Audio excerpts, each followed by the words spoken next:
começando mais um Antenados na Geral para todo o Brasil, na tela da Boas Novas. Bom ter sua companhia e a sua audiência no programa de hoje. Deixa eu lembrar que você também pode assistir o Antenados de qualquer lugar do mundo pela internet. Acesse www.boasnovas.tv. Hoje vai ser muito bom o programa, nós vamos falar sobre as bem-aventuranças. Jesus, no Sermão da Montanha, estava ensinando, estava passando ensinamento sobre o que é a verdadeira felicidade. E foi muito interessante porque ele passou alguns conselhos ou algumas promessas, nós vamos debater sobre isso, que ele condiciona. Se você for assim, você receberá isso. Se você for desse jeito, você receberá isso aqui. Nós vamos falar para que ele estava falando.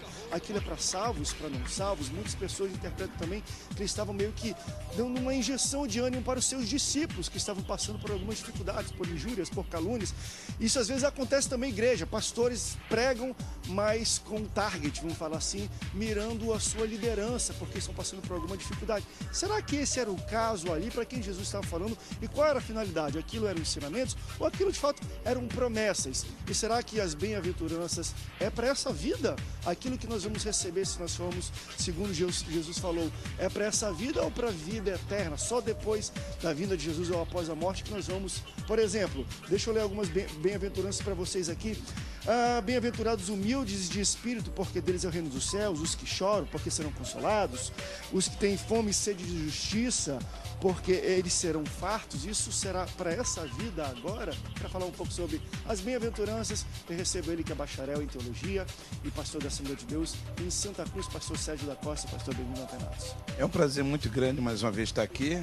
Isso é muito bom falar, porque tem dois tipos de bem-aventurança, né? Bem-aventurado quer dizer feliz será. Onde você colocar a mão, Deus vai prosperar. A bem-aventurança juntar tesouro no céu e a bem-aventurança juntar tesouro na terra. São duas diferenças. Nós vamos falar sobre isso aqui hoje. Qual das duas Jesus ensinou? Ensinou as duas. Opa! Vamos falar com isso também com ele, que é pastor, presidente da Igreja Vida e Comunhão em Santa Cruz, no Rio de Janeiro, pastor Carlos Portela, meu amigo. Bem-vindo, Antenados, pastor. Boa tarde, a paz do senhor André, a paz do seu pastor Sérgio, pastor Amadeu. É muito bom estar aqui novamente. Olha, queridos, o pastor André falou tudo aqui, quando ele disse que a bem-aventurança está condicionada. Eu quero trabalhar muito essa questão do condicionamento à bem-aventurança. Eu creio que Deus vai nos abençoar e a você também, telespectador. Bem-vindo, pastor, também recebe ele, que é pastor, presidente da Assembleia de Deus, Ministério Internacional Europa Brasil. Ele é teólogo, também conferencista internacional, pastor Amadeu Vieira. Pastor Amadeu, bem-vindo, Antenados. Que bênção, glória a Deus, seja louvado o Senhor pela oportunidade de estar aqui na Rede Boas Novas, essa TV que só cresce cada dia. E o tema é muito maravilhoso, muito atual, e Jesus sempre chocou os homens na via de pensamento deles, na viagem dos homens. Quando os homens estão vindo, eles estão indo, Jesus está vindo. Já está voltando. O maior seja o menor seja o maior, o que quer servir seja servo de todo. E a bem-aventurança é isso, é uma proposta diferente para aquela sociedade que era uma sociedade hipócrita, religiosa, materialista. E a gente está aqui para pontuar nessa hora. Bem-vindo, pastor. Você pode participar conosco durante o programa. Vamos colocar o contato do Antenados na Geral na sua tela para você interagir conosco durante esse programa inteiro. Deixa eu iniciar a falar um pouco sobre isso. E eu vi alguns documentários até que tem na internet, as pessoas pregando, pregações, mensagens sobre bem-aventuranças. E foram em vários escopos de fato diferentes. Falar, ali ele estava dando conselho, ali ele estava desafiando o povo. Já eu vi até interessante. Ele falou, não, André, os discípulos estavam passando por várias dificuldades e muito do que foi dito ali era pensando neles, na liderança que Jesus estava trabalhando, estavam sofrendo injúrias, tudo isso aqui, já haviam chorado, haviam sido humilhados, enfim. A gente pode abordar isso aqui de vários aspectos, né? Para quem foi isso, de onde vem, mas como é que vocês entendem? Se a gente pudesse resumir, o que vocês entendem que é a bem-aventurança? É um desafio, como falou o pastor Amadeu, é uma proposta diferente, André, isso aqui é uma proposta diferente de pensamento, porque aqui, para o cara ser exaltado, ele tem que pisar na cabeça dos outros para chegar em um local. Jesus está falando, se você for humilde, você será. Então, assim, são ensinamentos, são conselhos, são promessas, são desafios. Como é que você entende, pastor Sérgio, pastores, as bem-aventuranças aqui? Bom, bem-aventurado é uma pessoa abençoada por Deus em tudo que ele faz, né? Agora, nós temos que saber dividir algumas coisas aqui. Porque tem gente que acha que a pessoa foi curada ou tem uma vida muito próspera, que ela é muito bem-aventurada. Mas a Bíblia relata que tem dois tipos de tesouro. A gente vê entre o rico e o Lázaro. A palavra de Deus diz que o rico era rico aqui na terra, mas Deus não sabia nem o nome do rico. E o do Lázaro, que era pobre, juntou tesouro do céu, e Deus diz o nome dele, Lázaro. E ali Lázaro foi para o seio de Abraão e o rico foi para outra parte, né? E tem o tesouro que ele é ajuntado no céu e o tesouro que é ajuntado na terra. Outra coisa também, as pessoas que pregam prosperidade, a prosperidade não está na mão do diabo, está nas mãos de Jesus. O diabo apareceu no monte e disse para Jesus assim: olha, Jesus, toda essa riqueza do mundo aqui foi me dado. Se você prostrar e me adorar, eu vou te dar ela. E Jesus negou aquilo ali. E mais adiante, nós vamos ver que Jesus, vencendo o diabo, ele disse assim: é-me dado agora todo o poder em cima no céu e aqui embaixo na terra. Aí Jesus recebeu todo o poder aqui na terra. Então, se ele recebeu todo o poder, não está mais na mão do diabo. A riqueza, a prosperidade está nas mãos de Deus, né? Você ser bem-aventurado, feliz em tudo, está nas mãos de Deus. Mas uma coisa que é interessante, acho que o pastor Carlos levantou isso, André, está nas mãos de Deus, mas existe uma condicional também aí, Então, para ser um... Porque bem-aventurado, se a gente fosse botar nas palavras de hoje, é feliz. Feliz é a pessoa que faz isso porque ela receberá isso. Então ela tem que fazer algo ou ser algo. Então, a Bíblia ela sempre vai nos levar para esse caminho que o homem ele vai ter que tomar decisões. Você observa, por exemplo, Malaquias, no período em que ele profetizou, ele vai dizer no capítulo 3, no versículo 10, sobre o homem estar roubando a Deus.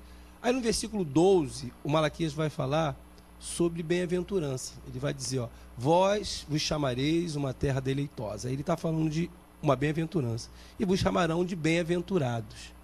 Só que Deus condiciona essa bem-aventurança no versículo 10, quando ele diz, trazei todos os dízimos à casa do tesouro. Havia ali estabelecido por Deus, não é, um propósito, qual? Você vai andar em fidelidade e eu vou torná-los bem-aventurados. Então, e o próprio Jesus ele vai confirmar isso quando ele fala das bem-aventuranças, porque ele está dizendo, olha, os mansos herdarão a terra. Ou seja, existe uma condição para se ser bem-aventurado, segundo a ótica bíblica. E o próprio Malaquias, ele, no versículo 15, ele vai falar sobre o povo estar considerando os soberbos por bem-aventurado, porque eles até enriqueciam e prosperavam. Mas era o povo que reputava, que considerava os soberbos como bem-aventurados. Isso não mudou. Hoje ainda é assim. As pessoas têm esse erro de olhar para alguém e julgá-la pelo que ela tem, pelo que ela possui, pelas coisas que ela tem, ela ser uma pessoa bem-aventurada. Quando, na verdade, o fim determinará isso. E o bem-aventurado de Deus, na minha opinião, em bíblica também, é aquela pessoa que ela é bem-aventurada dentro dos princípios da palavra. Fugir do princípio da palavra de Deus, essa bem-aventurança, ela é pseuda, ela é temporal. Ela vai acabar muito em breve, é o que eu creio. É interessante que Jesus, enfim, enumera, e não é só no Sermão da Montanha que aparece talvez bem-aventurança, mas tem outras situações, mas é interessante é isso que o pastor Carlos falou. Eu não vejo Jesus falando, feliz, que é a mesma coisa que bem-aventurado, feliz é o homem que tem. Ele nunca fala ter, ele fala, feliz o homem que faz, feliz o homem que é. Ter, então, já exclui. Jesus, acho que ele nem abre o debate sobre ter faz alguém ser feliz. Ele fala que ser. Feliz ser ou ser feliz é quem faz. Porque a ótica de Deus, na ótica de Deus, os valores são outros, diferente da ótica do homem. Hoje nós temos ter para ser, né? Mas com Deus não, você tem que ser. O indivíduo pode morar lá nos ribeirinhos e pode ter uma vida rica, preciosa diante de Deus. E dentro daquele contexto em que ele está inserido ali, ele é abençoado em relação a aquele grupo que mora ali naquele contexto social dele. Então Deus ele sempre trabalha assim, nessa contramão do pensamento, da sabedoria dos homens. Outro detalhe, para pontuar aqui a fala dos meus companheiros, é que toda a bênção de Deus é condicional, precedida de uma condição. Se hoje me ouvires, se hoje ouvires a voz do Senhor teu Deus, tendo cuidado de guardar tudo isso. Aqui que eu te ordeno. Ó, você vai ser cabeça e não cauda, estará em cima e não embaixo. Então, a bênção é precedida de uma condição. Voltando aqui um pouquinho na palavra inicial, das linhas de pensamentos que o André trouxe, Deus não é como o homem, como coach, né? Estamos vivendo uma geração aí de coach, de treinadores, de motivadores. Deus não trabalha com motivação, mas, vamos dizer assim, ele desfruta da eternidade, ele é o pai da eternidade. Então, quando Deus te motiva, na verdade, ele já foi lá na frente, já foi no teu futuro, então ele sabe o que está te orientando. Ele sabe por que está dizendo, ó, se você for humilde, você vai ser exaltado. Ó, anima-te. Bem-aventurado aqui, bem-aventurado esse que tem fome e sede de justiça. Ó, vai embora. Não é só uma motivação, é um conselho mesmo. É um conselho, uma motivação seguido de princípios por conhecer o amanhã. Não é verdade? Então, Deus é assim. E eu louvo Ele por isso. Agora, uma coisa interessante, enfim, vou começar, mas muito das bem-aventuranças e do que nós vemos como resultado, né, resultante disso, de herdarão o reino dos céus, serão consolados, serão justiça, serão fartos. A maioria, não a maioria, quase todos, se eu puder ver aqui, alguns têm, claro, mansos e misericordiosos, que é a questão mais de caráter, eu disse, mas a maioria deles aqui parece muita coisa ruim, né? A gente, né, vê realmente no contrassenso do que nós esperamos, não ensinamos, mas o que esse mundo e talvez o que nós aprendemos com os ensinamentos do mundo. Porque ele está falando aqui, vamos lá, felizes, deixa eu pegar, e aí ser humilde de espírito, falando de humildade, serão os que choram, são os que têm fome e sede de justiça, ou seja, são fome e sede de justiça, está sendo injustiçado e está pedindo justiça.